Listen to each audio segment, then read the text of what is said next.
SG highway ઉપરની ખ્યાતિ multi specialist હોસ્પિટલનું આયુષ્યમાન કાર્ડ કૌભાંડ। એસજી હાઈવે ઉપરની ખ્યાતિ મલ્ટી સ્પેશિયાલિસ્ટ હોસ્પિટલમાં ફ્રી કેમ્પના નામે લોકોને ખોટી બીમારી બતાવી દાખલ કરી ઓપરેશન કર્યું હતું। માં કાર્ડથી રૂપિયા ખાંટવા ખ્યાતિ હોસ્પિટલે કોઈને પૂછ્યા વગર દર્દીઓને સ્ટેન્ડ મૂક્યા, જેમાં 2ના મોત નીપજ્યા છે। ત્યારબાદ તપાસ શરૂ કરાઈ છે। અમદાવાદની ખ્યાતિ હોસ્પિટલમાં કડી પંથકના 2 દર્દીઓના મોત નીપજ્યા છે। પરિવારજનોનો આરોપ છે કે તબીબોએ ખોટી રીતે દર્દીને દાખલ કરી ઓપરેશન કર્યું હતું। પરિવારજનોને પૂછ્યા વિના જ દર્દીને સ્ટેન્ડ મૂકી દીધા, જેના કારણે દર્દીનું મોત નીપજ્યું છે। કડીમાં ફ્રી કેમ્પ હોસ્પિટલ દ્વારા યોજવામાં આવ્યો હતો, જેમાંથી 19 દર્દીઓને ખ્યાતિ હોસ્પિટલમાં સારવાર માટે બોલાવવામાં આવ્યા હતા, જ્યાં તમામ દર્દીની જાણ વિના એન્જિયોપ્લાસ્ટી કરવામાં આવી સ્ટેન્ડ મૂકવામાં આવ્યા હતા। સ્ટેન્ડ મૂક્યા બાદ 70 વર્ષના સૈનમ નાગરભાઈ મોતીભાઈ અને 50 વર્ષના બારોટ મહેશભાઈ ગિરધરભાઈ નામના દર્દીનું મોત નીપજ્યું છે।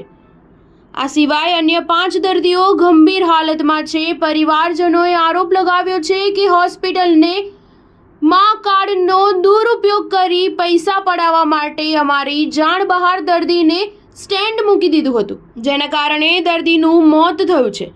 દર્દીના મોતથી પરિવારજનોએ હોસ્પિટલમાં તોડફોડ કરી વિરોધ કર્યો હતો। નોંધનીય છે કે ખ્યાતિ હોસ્પિટલમાં આવું કૌભાંડ બહાર આવવું તે પહેલીવાર નથી બન્યું। વર્ષ 2022માં પણ આ પ્રકારનું કૌભાંડ આચરવામાં આવ્યું હતું। 2 વર્ષ પહેલા સાણંદના તેલાવ ગામમાં હોસ્પિટલ દ્વારા કેમ્પનું આયોજન કરવામાં આવ્યું હતું અને ત્યારે પણ આ પ્રકારે દર્દીઓને હોસ્પિટલ બોલાવી સ્ટેન્ડ મૂકવામાં આવ્યા હતા।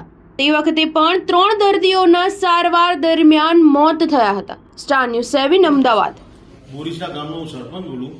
2 દિવસ પહેલા ખ્યાતિ હોસ્પિટલમાંથી બધાની નાની મોટી ટ્રીટમેન્ટ ચેક કરવા માટે અમારા ગામમાં આવેલા અને પછી બધાના નામ લખેલા અને આજે સવારે લક્ઝરી મૂકી અને 17 થી 18 જણના લોકોને ખ્યાતિ હોસ્પિટલ લાયા કે ભાઈ તમારી નાની મોટી બીમારી છે, એના માટે આપણે ચેકઅપ કરવા માટે હોસ્પિટલ લઈ જઈએ।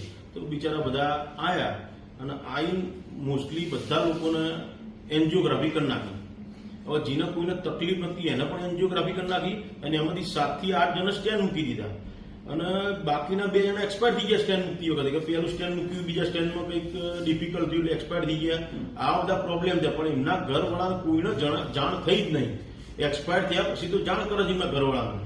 એટલે આ હોસ્પિટલ વાળાએ એટલી એમની ગવર્મેન્ટની સુવિધાના ફાયદા લેવા માટે કે એમના જે ગવર્મેન્ટની કે ભાઈ આ કરવાથી સુવિધાઓના પૈસા મળે એના માટે આ બધા કાર્યો કર્યા।